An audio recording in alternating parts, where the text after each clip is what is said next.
Hello दोस्तों, Dilip Hindi short and classes में आपका हार्दिक स्वागत है। दोस्तों, आज की डिक्टेशन दैनिक जागरण की संपादकीय डिक्टेशन है।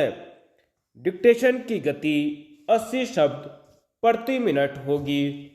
डिक्टेशन स्टार्ट करते हैं 5 सेकंड बाद।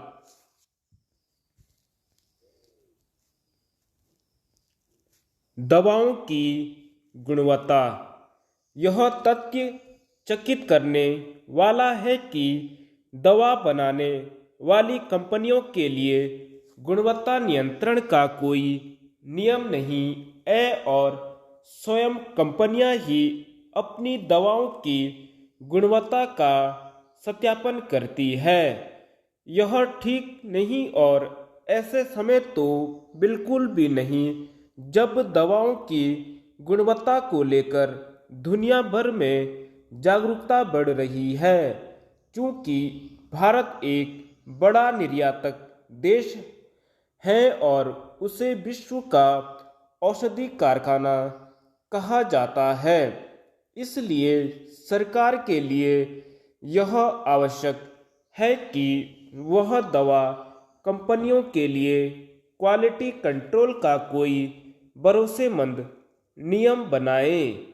इस नियम के दायरे में निर्यात होने वाली दवाएं भी आनी चाहिए और देश में बिकने वाली दवाएं भी, क्योंकि नकली और खराब गुणवत्ता वाली दवाएं बिकने की शिकायतें आती ही रहती हैं। इससे संतुष्ट नहीं हुआ जा सकता कि पिछले दिनों विदेश व्यापार महानिदेशालय ने एक अधिसूचना जारी कर कहा कि 1 जून से कफ सिरप निर्यातकों को विदेश भेजने के पहले अपने उत्पादों का निर्धारित सरकारी प्रयोगशालाओं में परीक्षण कराना आवश्यक होगा। प्रश्न यह है कि यह नया नियम केवल खांसी के सिरप पर ही क्यों लागू हो रहा है?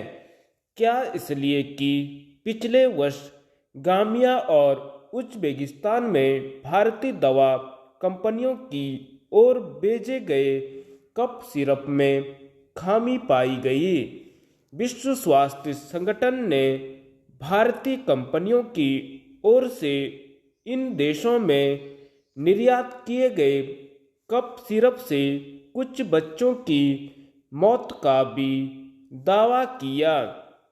यद्यपि इस दावे को भारत ने चुनौती दी, लेकिन देश से निर्यात होने वाले कफ सिरप की गुणवत्ता को लेकर विश्व के कुछ देशों में संशय पैदा होना स्वाभाविक है।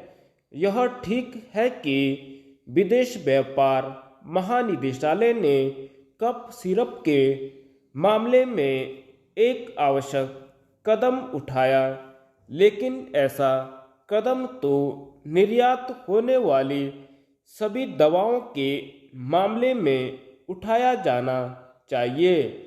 इसकी अनदेखी नहीं की जा सकती कि कुछ समय पहले एक भारतीय फार्मा कंपनी की ओर से अमेरिका भेजी गई आई ड्रॉप में खामी मिलने की बात सामने आई थी। भारत जेनेरिक दवाओं का सबसे बड़ा आपूर्तिकर्ता है और दुनिया के कुल जेनेरिक उत्पादन का लगभग 20% आपूर्ति करता है। भारत के दवा उद्योग की व्यापकता को इससे समझा जा सकता है कि देश में 3000 से ज़्यादा दवा कंपनियां हैं, जो 10,000 से ज़्यादा फैक्ट्रियों के जरिए दवाओं का उत्पादन करती हैं। 2014 से 2022 के बीच भारत का दवा निर्यात दुगने से भी ज़्यादा बढ़कर 24.5 अरब डॉलर के स्तर पर पहुंचा। स्पष्ट है कि भारत को अपने दवा उद्योग की साख को बचाने के लिए हर संभव जतन करने होंगे। जिस तरह विदेश व्यापार महानिदेशालय कफ सिरप के निर्यात के मामले में सक्रिय हुआ, उसी तरह औषधि महानियंत्रक को भी यह सुनिश्चित करना चाहिए कि देश में बनने वाली दवाओं की गुणवत्ता को लेकर कहीं कोई सवाल न उठने पाए। वाइब्रेंट विलेज देश के सीमावर्ती गांव को प्रथम गांव मानते हुए केंद्र सरकार इनके विकास पर विशेष जोर दे रही है। इस क्रम में शुरू किए गए केंद्र के महत्वाकांक्षी वाइब्रेंट विलेज कार्यक्रम का लाभ चीन और नेपाल की सीमा से सटे उत्तराखंड के गांवों को भी मिलना है। अभी तक राज्य के 51 गांवों को वाइब्रेंट विलेज कार्यक्रम में चयनित किया जा चुका है।